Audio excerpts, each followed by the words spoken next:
जय श्री सद्गुरु देवाय नमः। जय श्री गणपति देवाय नमः। ओम नमो भगवते वासुदेवाय नमः। श्रीमद् भागवत महापुराण चतुर्थ स्कंद 22वां अध्याय। महाराजा पृथु को सनक आदि का उपदेश। श्री मैत्री जी कहते हैं, जिस समय प्रजाजन परम प्रकर्मी पृथ्वीपाल पृथु की इस प्रकार प्रार्थना कर रहे थे, उसी समय वहाँ सूर्य के समान तेजस्वी 4 मुनीश्वर आए। राजा और उनके अनुचरों ने देखा तथा पहचान लिया कि वे सिद्धेश्वर अपनी दिव्य कांति से संपूर्ण लोगों को पाप निर्मुक्त करते हुए आकाश से उतरकर आ रहे हैं। राजा के प्राण सनक आदियों का दर्शन करते ही जैसे विषय जीव विषयों की ओर दौड़ता है, उनकी ओर चल पड़े। मानो उन्हें रोकने के लिए ही वे अपने सदस्यों और अनुयायियों के साथ एकाएक उठकर खड़े हो गए। जब वे मुनिगण अर्ध स्वीकार कर आसन पर विराज गए, तब शिष्ट अग्रणी पृथु ने उनके गौरव से प्रभावित हो विनयवश गर्दन झुकाए हुए उनकी विधिवत पूजा की। फिर उनके चरणोदक को अपने सिर के बालों पर छिड़का। इस प्रकार शिष्ट जनोचित आचार का आदर तथा पालन करके उन्होंने यही दिखाया कि सभी सत्पुरुषों को ऐसा व्यवहार करना चाहिए। सनकादि मुनीश्वर भगवान शंकर के भी अग्रज हैं। सोने के सिंहासन पर वे ऐसे सुशोभित हुए जैसे अपने अपने स्थानों पर अग्नि देवता। महाराजा पृथु ने बड़ी श्रद्धा और संयम के साथ प्रेम पूर्वक उनसे कहा। पृथु जी ने कहा, मंगल मूर्ति मुनीश्वरों, आपके दर्शन तो योगियों को भी दुर्लभ है। मुझसे ऐसा क्या पुण्य बना है जिससे स्वतः आपका दर्शन प्राप्त हुआ। जिस पर ब्राह्मण और अनुचरों के सहित श्री शंकर या विष्णु भगवान प्रसन्न हो, उनके लिए इहलोक और परलोक में कौन सी वस्तु दुर्लभ है। इस दृश्य प्रपंच के कारण महत्त्ववादी यद्यपि सर्वगत है, तो भी वे सर्वसाक्षी आत्मा को नहीं देख सकते। इसी प्रकार यद्यपि आप समस्त लोकों में विचरते रहते हैं, तो भी अनाधिकारी लोग आपको देख नहीं पाते। जिनके घरों में आप जैसे पूज्य पुरुष उनके जल, तृण, पृथ्वी, गृह स्वामी अथवा सेवक आदि किसी अन्य पदार्थ को स्वीकार कर लेते हैं, वे गृहस्थ धनहीन होने पर भी धन्य हैं। जिन घरों में कभी भगवत भक्तों के परम पवित्र चरणोदक के छींटे नहीं पड़े, वह सब प्रकार के रिद्धि सिद्धियों से भरे होने पर भी ऐसे वृक्षों के समान है कि जिन पर सांप रहते हैं। मुनीश्वरों, आपका स्वागत है। आप लोग तो बाल्यावस्था से ही मुमुक्षुओं के मार्ग का अनुसरण करते हुए एग्राक चित्र से ब्रह्मचारी आदि महान व्रतों का बड़ी श्रद्धापूर्वक आचरण कर रहे हैं। स्वामियों, हम लोग अपने कर्मों के वशीभूत होकर विपत्तियों के क्षेत्र रूप इस संसार में पड़े हुए केवल इंद्रिय संबंधी भोगों को ही परम पुरुषार्थ मान रहे हैं। सो क्या हमारे निस्तार का भी कोई उपाय है? आप लोगों से कुशल प्रश्न करना उचित नहीं है, क्योंकि आप निरंतर आत्मा में ही रमण करते हैं। आपने यह कुशल है और यह है अकुशल है, इस प्रकार की वृत्तियां कभी न होती ही नहीं। आप संसार अनल से संतप्त जीवों के परम सुहृद हैं। इसलिए आप में विश्वास करके मैं यह पूछना चाहता हूँ कि संसार में मनुष्य का किस प्रकार सुगमता से कल्याण हो सकता है। यह निश्चय है कि जो आत्मवान यानी धीर पुरुषों में आत्मा रूप से प्रकाशित होते हैं और उपासकों के हृदय में अपने स्वरूप को प्रकट करने वाले हैं, वह अजन्मा भगवान नारायण ही अपने भक्तों पर कृपा करने के लिए आप जैसे सिद्ध पुरुषों के रूप में इस पृथ्वी पर विचरा करते हैं। श्री मैत्री जी कहते हैं, राजा पृथु के ये युक्ति युक्त गंभीर परिमित और मधुर वचन सुनकर श्री सनत कुमार जी बड़े प्रसन्न हुए और कुछ मुस्कुराते हुए कहने लगे। श्री सनत कुमार जी ने कहा, महाराज, आपने सब कुछ जानते हुए भी समस्त प्राणियों के कल्याण की दृष्टि से बहुत अच्छी बात पूछी है। सच है, साधु पुरुषों की बुद्धि ऐसे ही हुआ करती है। सत्पुरुषों का समागम श्रोता और वक्ता दोनों को ही अभिमत होता है, क्योंकि उनके प्रश्नोत्तर सभी का कल्याण करते हैं। राजन, श्री मधुसूदन भगवान के चरण कमलों के गुण अनुवाद में अवश्य ही आपकी अविचल प्रीति है। हर किसी को इसका प्राप्त होना बहुत ही कठिन है और प्राप्त हो जाने पर यह हृदय के भीतर रहने वाले उस वासना रूप मल को सर्वथा नष्ट कर देती है, जो और किसी उपाय से जल्दी नहीं छूटता। शास्त्र जीवों के कल्याण के लिए भली भांति विचार करने वाले हैं। उनमें आत्मा से भिन्न देह आदि के प्रति वैराग्य तथा अपने आत्म स्वरूप निर्गुण ब्रह्म में सुदृढ़ अनुराग होना, यही कल्याण का साधन निश्चित किया गया है। शास्त्रों का यह भी कहना है कि गुरु और शास्त्र के वचनों में विश्वास रखने से, भागवत धर्मों का आचरण करने से, तत्व जिज्ञासा से, ज्ञान योग की निष्ठा से, योगेश्वर श्री हरि की उपासना से, नित्य प्रति पुण्य कीर्ति श्री भगवान की पावन कथाओं को सुनने से, जो लोग धन और इंद्रियों के भोगों में ही रत हैं, उनकी गोष्ठी में प्रेम ना रखने से, उन्हें प्रिय लगने वाले पदार्थों का आसक्ति पूर्वक संग्रह ना करने से, भगवत गुण अमृत का पान करने के सिवा अन्य समय आत्मा में ही संतुष्ट रहते हुए एकांत सेवन में प्रेम रखने से, किसी भी जीव को कष्ट ना देने से, निर्वृत्ति निष्ठा से, आत्महित का अनुसंधान करते रहने से, श्री हरि के पवित्र चरित्र रूप श्रेष्ठ अमृत का आस्वादन करने से, निष्काम भाव से यम नियमों का पालन करने से, कभी किसी की निंदा ना करने से, योगक्षेम के लिए प्रयत्न ना करने से, शीतो उष्ण आदि द्वंद्वों को सहन करने से, भक्तजनों के कानों को सुख देने वाले श्री हरि के गुणों का बार बार वर्णन करने से और बढ़ते हुए भक्ति भाव से मनुष्य का कार्य कारण रूप संपूर्ण जड़ प्रपंच से वैराग्य हो जाता है और आत्म स्वरूप निर्गुण पर ब्रह्म में अनायास ही उसकी प्रीति हो जाती है। पर ब्रह्म में सुदृढ़ प्रीति हो जाने पर पुरुष सद्गुरु की शरण लेता है। फिर ज्ञान और वैराग्य के प्रबल वेग के कारण वासना शून्य होने अपने अविद्यादि 5 प्रकार के कलुषों से युक्त अहंकारात्मक अपने लिंग शरीर को वह उसी प्रकार भस्म कर देता है जैसे अग्नि लकड़ी से प्रकट होकर फिर उसी को जला डालती है। इस प्रकार लिंग देह का नाश हो जाने पर वह उसके कर्तव्य आदि सभी गुणों से मुक्त हो जाता है। फिर तो जैसे स्वप्नावस्था में तरह तरह के पदार्थ देखने पर भी उससे जड़ जग पड़ने पर उसमें भी कोई चीज़ दिखाई नहीं देती, उसी प्रकार वह पुरुष शरीर के बाहर दिखाई देने वाले घट पट आदि और भीतर अनुभव होने वाले सुख दुख आदि को भी नहीं देखता।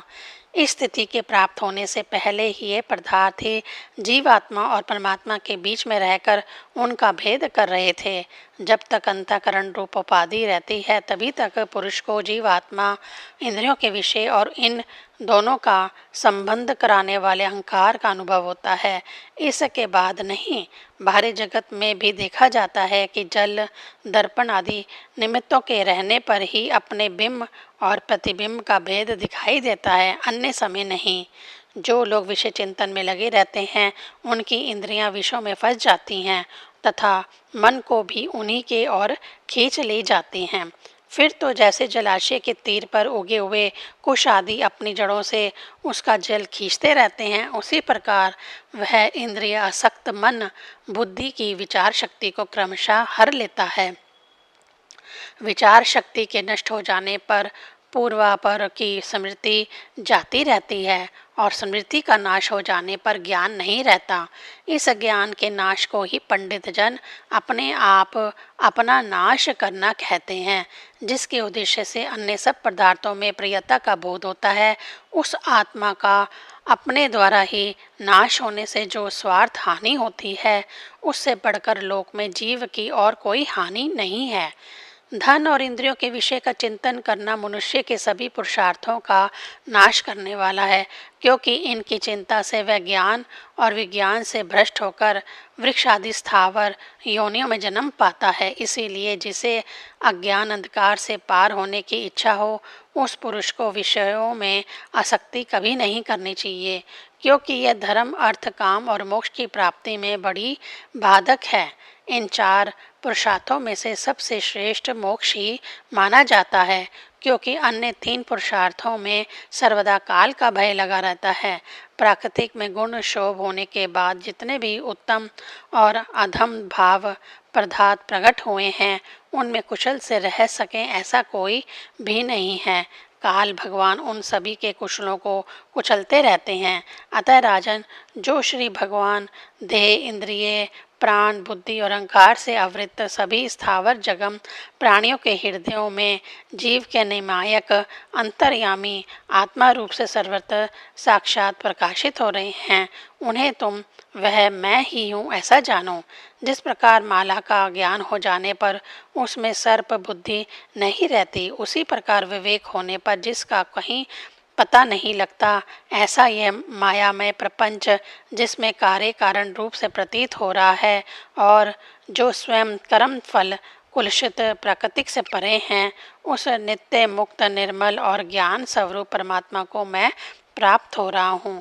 संत महात्मा जिनके चरण कमलों के उंगली दल की छटकती हुई छटा का सिमरण करके अहंकार रूप हृदय ग्रंथि को जो कर्मों से गठित है इस प्रकार छिन्न भिन्न कर डालते हैं कि समस्त इंद्रियों का प्रत्याहार करके अपने अंतःकरण को निर्विषय करने वाले सन्यासी भी वैसा नहीं कर पाते। तुम उन सर्वाश्रय भगवान वासुदेव का भजन करो। जो लोग मन और इंद्रिय रूप मगरों से भरे हुए इस संसार सागर को योग आदि दुष्कर साधनों से पार करना चाहते हैं, उनका उस पार पहुंचना कठिन ही है, क्योंकि उन्हें कर्णाधार रूप श्री हरे का आश्रय नहीं है। अतः तुम तो भगवान के आराधनीय चरण कमलों को नौका बनाकर अनायास ही इस दुस्तर समुद्र को पार कर लो। श्री मास्टर जी कहते हैं, विदुर जी, ब्रह्मा जी के पुत्र आत्मज्ञानी सनत कुमार जी से इस प्रकार आत्म तत्व का उपदेश पाकर महाराजा पृथु ने उनकी बहुत प्रशंसा करते हुए कहा। राजा पृथु ने कहा, भगवान दीन दयाल श्री हरि ने मुझ पर पहले कृपा की थी, उसी को पूर्ण करने के लिए आप लोग पधारे हैं। आप लोग बड़े ही दयालु हैं। जिस कार्य के लिए आप लोग पधारे थे उसे आप लोगों ने अच्छी तरह संपन्न कर दिया। अब इसके बदले में मैं आप लोगों को क्या दूं? मेरे पास तो शरीर और इसके साथ जो कुछ है वह सब महापुरुषों का ही प्रसाद है। ब्राह्मण, प्राण, स्त्री, पुत्र, सब प्रकार की सामग्रियों से भरा हुआ भवन, राज्य, सेना, पृथ्वी और कोश, यह सब कुछ आप ही लोगों का है। अतः आपके ही श्री चरणों में अर्पित है। वास्तव में तो सेनापतित्व, राज्य, दंड विधान और संपूर्ण लोगों के शासन का अधिकार तो वेद शास्त्रों के ज्ञाता ब्राह्मणों को ही है। ब्राह्मण अपना ही खाता है, अपना ही पहनता है और अपनी ही वस्तु दान देता है। दूसरे क्षत्रिय आदि तो उसी की कृपा से अन्न खाने को पाते हैं। आप लोग वेद के पारगामी हैं।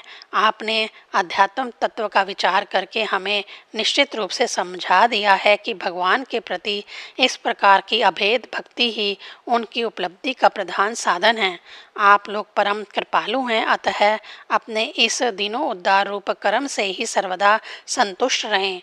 आपके इस उपकार का बदला कोई क्या दे सकता है? ये उसके लिए प्रयत्न करना भी अपनी हंसी कराना ही है। श्री मैत्रेय जी कहते हैं, विदुर जी, फिर आदिराज पृथु ने आत्मज्ञानियों में श्रेष्ठ सनक आदि की पूजा की और वे उनके शील की प्रशंसा करते हुए सब लोगों के सामने ही आकाश मार्ग से चले गए। महात्माओं में अग्रगण्य महाराजा पृथु उनसे आत्मोपदेश पाकर चित्त की एकाग्रता से आत्मा में ही स्थित रहने के कारण अपने को कृतकृत्य सा अनुभव करने लगे। वह ब्राह्मण अर्पण बुद्धि से समय, स्थान, शक्ति, न्याय और धन के अनुसार सभी कर्म करते थे। इस प्रकार एकाग्र चित्त से समस्त कर्मों का फल परमात्मा को अर्पण करके आत्मा को कर्मों का साक्षी एवं प्राकृतिक से अतीत देखने के कारण वह सर्वथा निर्लिप्त रहे।